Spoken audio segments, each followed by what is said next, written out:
장기요양 급여 제공 관리를 단계별로 구분해서 전산화했다고 하던데 어떻게 구분이 되어 있을까? 챗봇에 한번 물어볼까? 안녕하세요. 궁금한 점이 있으신가요? 장기요양 급여 제공 관리를 여러 단계로 구분하여 전산화했다고 하던데 맞나요? 네, 맞습니다. 장기요양 급여 제공 관리는 수급자 맞춤형 급여 제공과 질 관리를 위해 4단계로 구분하여 전산화하였습니다. 그럼 단계는 어떻게 구분되나요? 먼저 1단계는 수급자의 심신 상태와 욕구 등을 파악하기 위한 욕구 조사를 실시합니다. 그리고 2단계에서는 수급자의 욕구 조사 내용 등을 반영하여 급여 제공 계획을 수립합니다. 3단계는 수립한 급여 제공 계획에 따라 급여를 제공하는 단계이며 마지막 4단계는 제공된 급여 내용을 확인하고 평가하는 단계입니다. 아, 그럼 이 4단계로 수행하는 급여 제공 과정을 전산으로 기록하는 것이군요. 네, 맞습니다. 급여 제공 과정 전산 기록은 종사자가 PC 또는 모바일 앱에서 로그인하여 입력합니다. 이제 이해됐습니다. 감사합니다. 네, 또 궁금한 점이 있으시면 저를 찾아주세요. 그럼 급여 제공 관리 단계별 전산 구성을 한 번 더 살펴봐야겠는걸.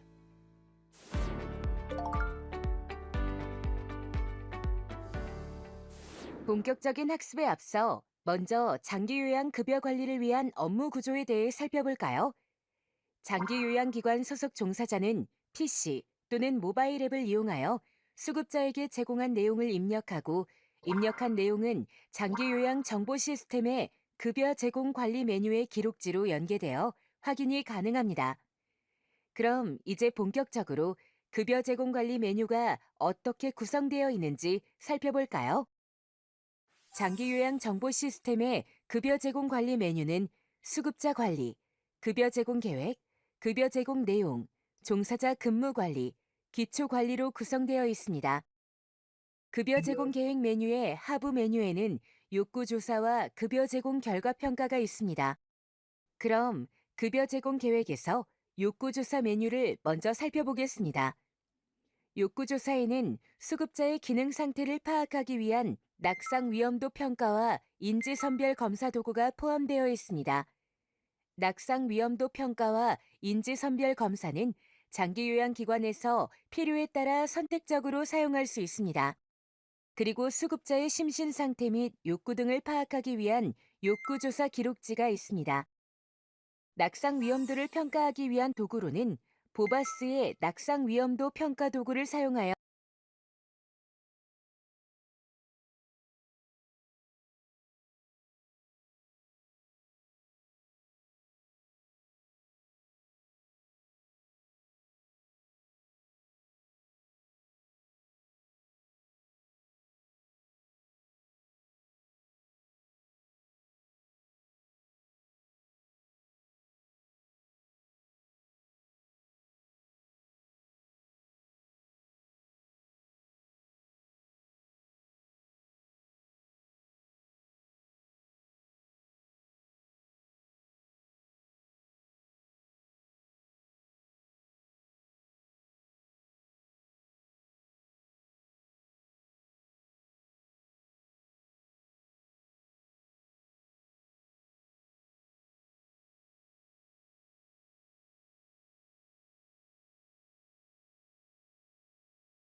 수급자나 가족이 모바일 앱에서 급여 제공 계획서 열람 및 서명하는 화면입니다. 다음은 급여 제공 계획을 기준으로 급여를 제공하고 제공 내용을 기록하는 단계입니다. 급여 제공 내용 메뉴의 하부 메뉴에는 요양 서비스, 복지 서비스, 간호 서비스, 급여 제공 기록지 제출 관리가 있습니다. 하나씩 살펴볼까요? 먼저 요양 서비스는 장기 요양 요원이 수급자 가정을 방문하여 제공하는 방문 요양, 방문 목욕, 방문 간호의 급여 종류별로 급여 제공 계획서 내용과 제공 기준 등에 따라 급여를 제공하고 그 내용을 조회하는 화면입니다. 수급자 가정을 방문하여 급여를 제공하는 경우에는 모바일 앱을 이용하여 급여 제공 기록지를 작성합니다.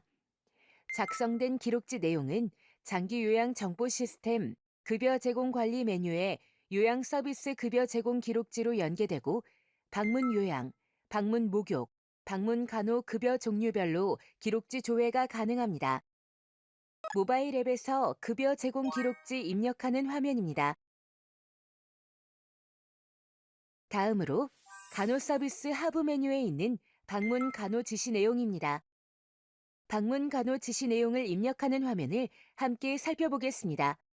먼저 방문 간호 급여는 의사, 한의사, 치과 의사로부터 발급받은 방문 간호 지시서에 따라 제공해야 하는데요. 이러한 방문 간호 지시서 내용은 방문 간호 지시 내용 화면에서 입력하고 방문 간호사 등이 수급자 가정을 방문하여 급여 제공 시 모바일 앱을 통해 지시서 내용을 조회할 수 있습니다. 모바일 앱으로 방문 간호 지시 내용을 확인할 수 있는 화면입니다. 모바일 앱의 방문 간호 지시 내용은 PC에서 입력한 내용에 대해 조회만 가능합니다. 다음은 복지 서비스 메뉴입니다. 하부 메뉴에는 사회복지사 업무 수행 일지와 사례 관리가 있습니다. 먼저 사회복지사 업무 수행 일지는 급여 종류와 급여 제공 계획서 번호에 따라 수급자에게 제공된 급여 내용과 수급자의 심신 상태 및 욕구 변화 등을 확인하고 그에 맞는 급여 제공 계획 등을 수립하여 입력하는 화면입니다. 사회복지사 등이 수급자 가정을 방문하여 업무를 수행하고 모바일을 이용하여 그 내용을 입력하면 장기 요양 정보 시스템 내 급여 제공 관리 메뉴에 복지 서비스 중 사회복지사 업무 수행 일지 화면에서 조회 또는 수정을 할 수 있습니다. 기존 스마트 장기 요양 모바일 앱의 RFID 기능으로는 시작 전송, 종료 전송만 가능했지만 신규 모바일 앱에서는 업무 수행 일지 기록을 할 수 있도록 기능을 수정하였습니다. 모바일 앱에서 사회복지사 업무 수행 일지를 입력하는 화면입니다. 모바일로 입력한 결과는 장기 요양 정보 시스템 내 급여 제공 관리, 급여 제공 내용, 급여 제공 기록지, 복지 서비스, 사회복지사 업무 수행 일지에서 조회와 수정이 가능합니다. 다음은 복지 서비스 하부 메뉴 중 하나로 사례관리 회의 내용을 기록하는 사례관리 화면입니다. 사례관리는 장기 요양기관에서 수급자의 사례관리를 위해 회의를 실시한 경우 그 내용을 기록 및 관리하는 화면입니다. 다음으로 계획에 따라 제공한 급여 제공 내용을 확인하고 평가하는 급여 제공 결과 평가 메뉴를 살펴보겠습니다. 급여 제공 결과 평가 메뉴는 급여 제공 계획서의 필요 영역에 따라 필요 내용과 세부 목표를 기준으로 실제 제공된 내용을 확인하고 평가하며 그 결과에 대한 피드백 등을 입력, 관리하는 화면입니다. 급여 제공 결과 평가는 보이는 화면처럼 모바일 앱을 이용해서도 입력이 가능하며 모바일로 입력한 내용은 장기 요양 정보 시스템 내 급여 제공 관리 메뉴 중 급여 제공 계획에 급여 제공 결과 평가에서 조회 및 수정이 가능합니다. 종사자 근무 관리 메뉴는 기관 운영을 지원하는 메뉴로 근무 관리와 교육 관리가 있습니다. 이 중 근무 관리의 하부 메뉴로는 근무 관리와 근무 내용 확인이 있습니다. 근무 관리 화면에서는 종사자 개별 근무, 휴가, 교육 등에 관하여 복무 내용을 입력, 관리합니다. 여기서 종사자 근무는 근무 외 교육, 출장, 공가, 수유, 임산부 건강진단, 임산부 단축 근무, 국가건강검진, 장기요양 가족휴가제, 육아기 근로 단축, 예외교육, 특수건강진단, 해외 연수로 구분하여 상세하게 입력, 관리가 가능합니다. 그리고 근무 내용 확인 화면에서는 종사자별로 입력한 근무 관리 내용을 조회 및 확인할 수 있습니다. 다음은 교육관리 메뉴로 하부 메뉴에는 직원교육 등록 및 조회와 직원교육 이력 및 통계가 있습니다. 직원교육 등록 및 조회 화면에서는 장기요양기관이 소속 직원들을 대상으로 실시한 교육 내용을 기록, 관리할 수 있습니다. 직원 교육은 신입교육, 정기교육, 수시교육, 치매교육으로 구분하고 교육 종류는 급여 제공 지침, 운영 규정, 노인 인권 및 학대 예방 교육, 재난 상황 대응 훈련, 소방 훈련, 신규 직원, 역량 강화, 기타로 구분하여 입력할 수 있습니다. 직원 교육 이력 및 통계 메뉴에서는 장기요양기관에서 교육을 실시하고 입력한 직원 교육 이력 및 통계를 확인할 수 있습니다. 마지막으로 기초관리 메뉴입니다. 기초관리에는 전산 사용을 위한 기관 종사자 권한 관리와 공지사항이 있습니다. 장기요양기관에서는 공지사항 메뉴를 통해 장기요양 급여 제공 관리 전산 운영과 관련된 안내사항 등의 공지사항을 확인할 수 있습니다.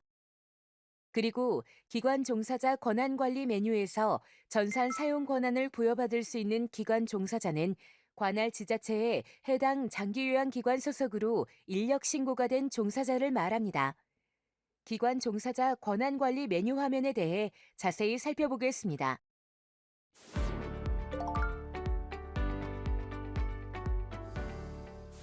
장기요양기관 소속 종사자가 PC 또는 모바일로 급여 제공 내용을 기록하기 위해서는 먼저 전산 사용에 대한 권한이 부여되어야 합니다. 따라서 장기요양기관 관리자는 기관 종사자 권한관리 화면에서 종사자별로 전산 사용에 대한 메뉴 권한을 부여합니다. 왜냐하면 메뉴 권한을 받은 종사자만이 PC로 급여 제공 기관 종사자 로그인이 가능하며 각 기록지의 제공자 및 작성자란에서 종사자 조회와 기록지 입력 등이 가능하기 때문입니다. 메뉴 화면에서는 급여 종류별, 직종별, 종사자별로 장기 요양기관의 업무 분장에 따라 화면 권한을 부여할 수 있습니다. 권한은 조회만 할 수 있는 조회 권한과 입력 등이 가능한 조회, 수정, 입력 권한으로 구분됩니다. 기관 종사자 권한 관리에서 권한 부여는 기관 관리자만 가능합니다. 기관 관리자는 종사자가 전산으로 수급자 정보를 조회, 입력하는 업무 수행에 있어 개인정보 유출 방지 및 보호를 위해 개인정보보호법 제29조 안전조치 의무에 따라 관리하고 교육 등을 실시해야 합니다. 또한 휴직 및 퇴사자의 경우에는 지체 없이 권한을 해지해야 합니다.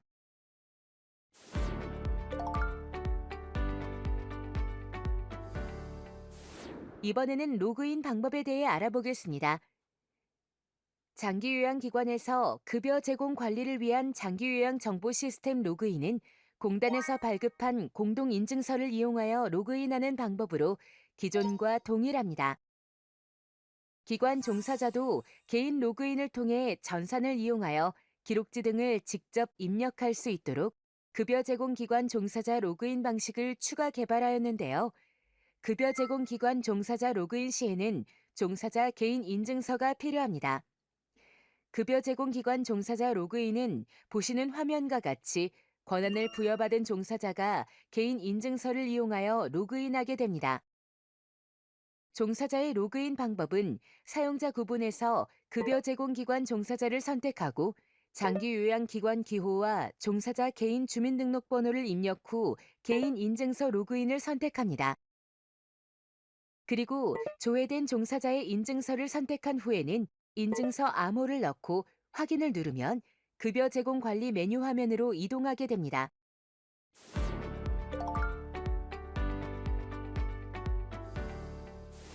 기관 관리자로 로그인을 하면 장기 요양 정보 시스템 화면이 보입니다.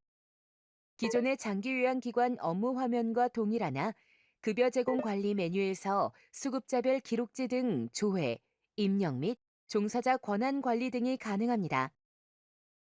또한 모든 화면의 인쇄 기능은 기관 관리자만 가능하며 급여 제공 기관 종사자로 로그인한 경우에는 인쇄가 불가능합니다. 지금 보시는 화면은 급여 제공 기관 종사자로 로그인한 경우 장기 요양 정보 시스템 메인 화면입니다. 각 메뉴 중 종사자별 권한이 부여된 화면만 이용이 가능하고 모든 화면의 인쇄 기능은 기관 관리자만 가능하며 급여 제공 기관 종사자로 로그인한 경우에는 인쇄가 불가능합니다. 아하, 급여 제공 관리 전산이 체계적으로 구성되어 있어 이제는 효과적으로 관리할 수 있을 것 같아. 그럼 오늘 학습한 내용을 점검해 볼까? 오늘 배운 내용을 OX 퀴즈로 점검해 보겠습니다. 장기요양기관 소속 종사자는 누구든지 급여 제공 관리의 모든 전산 메뉴 접근 및 사용이 가능하다.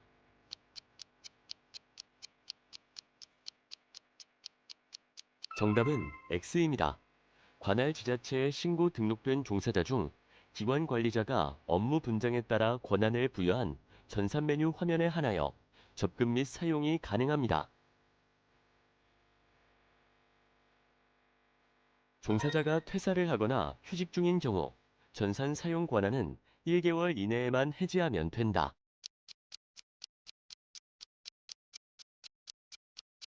정답은 X입니다.